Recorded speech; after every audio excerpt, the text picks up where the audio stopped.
21ویں روزے ایک عظیم ہستی کی شہادت ہوئی جن کا نام ہے علی بن ابی طالب، جن کو میرے نبی نے ابو تراب کا لقب دیا کہ تو میرے لیے ایسے جیسے موسیٰ کے لیے ہارون ہے، تیرا گھر جنت میں میرے گھر کے سامنے ہو۔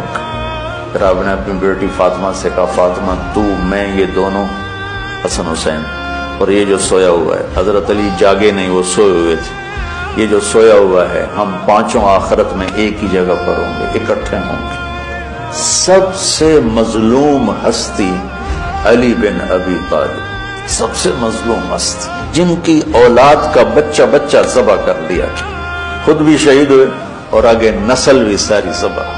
ایک دفعہ بیمار تھے تو کہنے لگے یا رسول اللہ مجھے لگتا ہے میری موت کا وقت آ گیا۔ میں نے کہا نہیں، جب تیرے سر کے خون سے تیری داڑھی رنگین ہوگی اس وقت تیری موت آئے گی۔